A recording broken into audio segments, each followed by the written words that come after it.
Bismillahirrahmanirrahim. Assalamualaikum warahmatullahi wabarakatuh.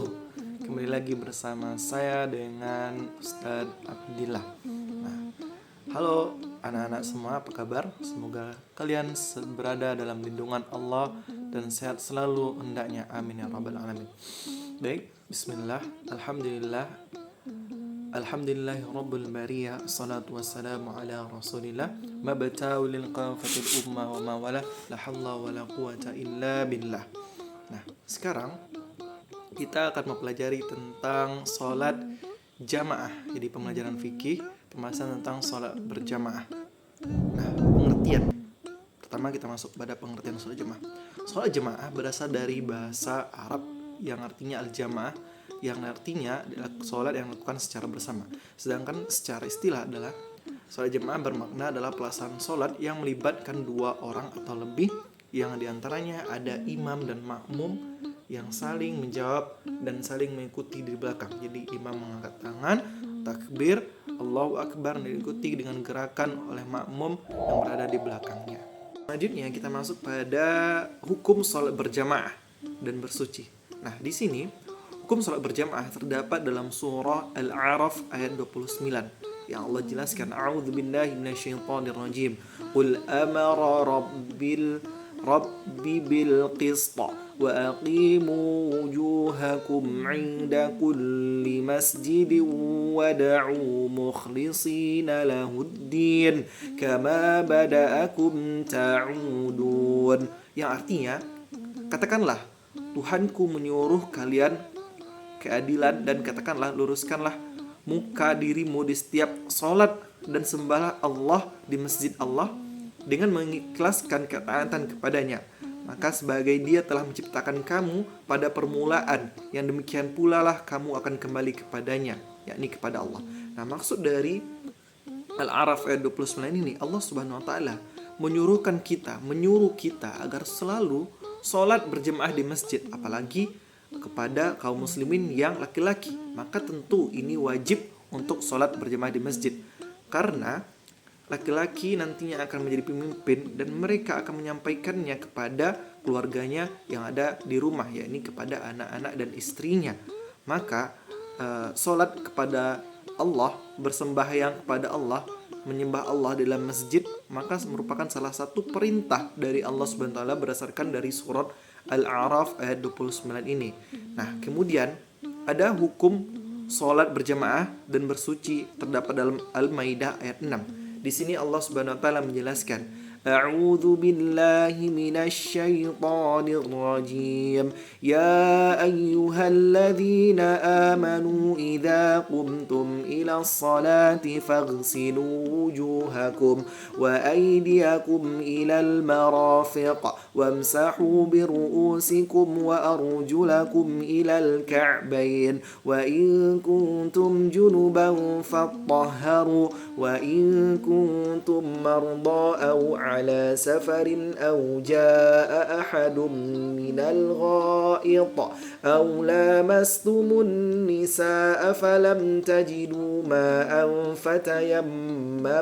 فتيمموا صعيدا طيبا فامسحوا بوجوهكم وأيديكم منه ما يريد الله ليجعل عليكم من حرج ولكن يريد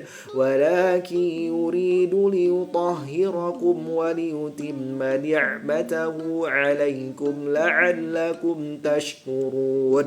Yang artinya, wahai orang-orang yang beriman, apabila kamu hendak melaksanakan sholat, maka basuhlah wajahmu dan tanganmu sampai kepada siku, dan sapulah kepalamu dan basuhlah kedua kakimu sampai kedua mata kaki. Dan ketika junub, maka mandilah, bersucilah dengan mandi tersebut. Dan jika kamu sakit dan dalam perjalanan, maka kembali ke tempat buang air atau menyentuh perempuan, maka kamu tidak memperoleh air atasnya, maka diperbolehkan bertayamum dengan debu yang baik, yang thayyib. Dan dengan cara usapkanlah wajahmu dan tanganmu dengan debu itu.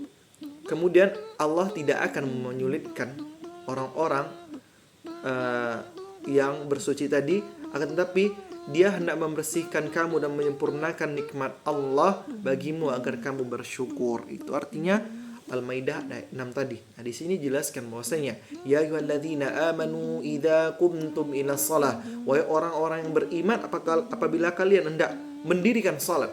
Allah mengatakan hendak mendirikan salat, maka basuhlah wajahmu dan kedua tanganmu. Disuruh di sini untuk bersuci sebelum melaksanakan salat. Maka salah satu syarat untuk kita mengerjakan salat berjamaah di masjid adalah tubuh kita sebagai seorang muslim kita harus bersuci dan dalam keadaan suci dari najis dan juga hadas. Maka kita hendak ketika melakukan sholat maka diwajibkan untuk bersuci terlebih dahulu. Nah, kalau kita dalam keadaan suci sebelumnya, maka kita tidak mengapa melaksanakan sholat setelahnya. Seperti misalkan kita setelah bersuci berwudu dari rumah, kemudian kita pergi ke masjid, sholat sunnah, kemudian setelah sholat sunnah kita tidak perlu lagi untuk berwudu ketika hendak melaksanakan sholat wajibnya seperti sholat isya dan sholat lainnya. Kita masuk pada adab sholat berjamaah.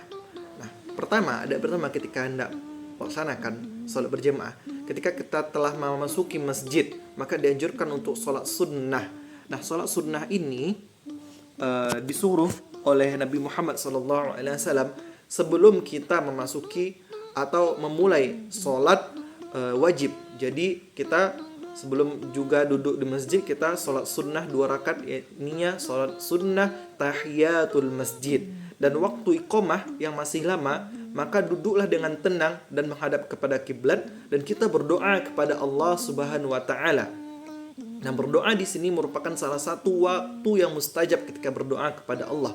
Karena waktu antara azan dan iqamah itu adalah waktu-waktu yang disunnahkan untuk berdoa kepada Allah karena waktunya yang mustajab. Kemudian, adab sholat jamaah selanjutnya adalah semua hal yang mengganggu dalam pelaksanaan sholat berjamaah maka harap dihindarkan. Tidak boleh. Apa contohnya? Contohnya adalah handphone. Handphone salah satu yang mengganggu dalam sholat berjamaah karena bisa saja berbunyi nanti ketika kita sholat berjamaah dan mengganggu konsentrasi jamaah lainnya dan juga imam. Nah, salah satunya ketika kita sholat berjamaah berbunyi handphone di kantong kita, maka kita boleh mematikannya. Kenapa demikian? Karena mudarat dari handphone tersebut lebih besar ketimbang nantinya orang-orang yang terganggu karena handphone tersebut. Maka kita boleh mematikannya, dan gerakan untuk mematikan handphone itu tidak membatalkan sholat kita, karena yang membatalkan sholat kita adalah berbicara dan banyak terjadi gerakan dan tidak ada kaitannya dengan 1-3 kali gerakan untuk membatalkan sholat. Jadi gerakan-gerakan yang tidak fatal dalam melakukan sholat maka tidak mengapa selagi itu ada maslahatan di dalamnya. Kemudian adab dalam melaksanakan sholat berjamaah adalah ketika sedang sholat maka kita disibukkan dengan gerakan-gerakan lidah kita dan merenungi apa yang kita baca.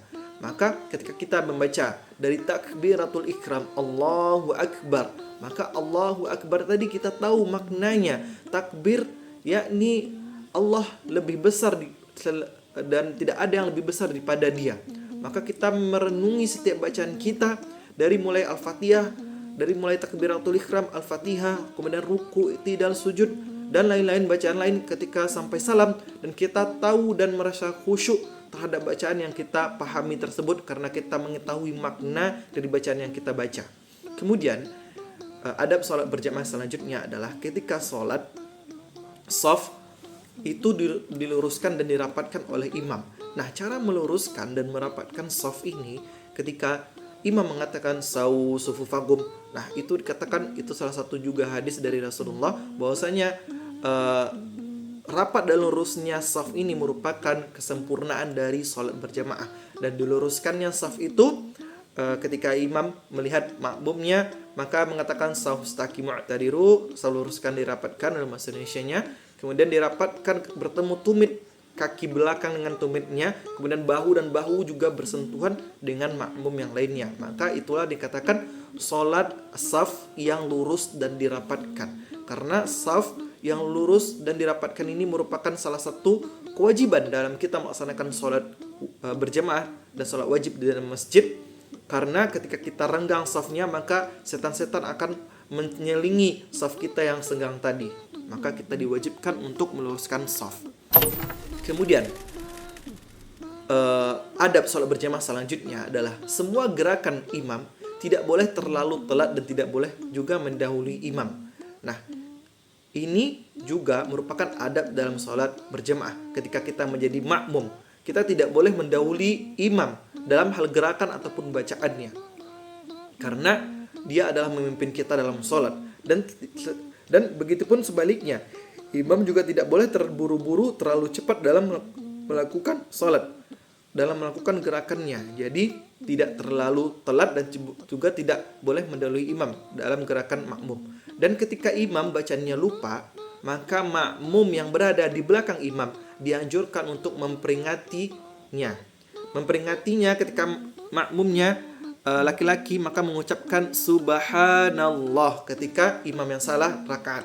Kalau jamaahnya perempuan, maka diingatkan dengan cara menepukkan tangan sekali saja.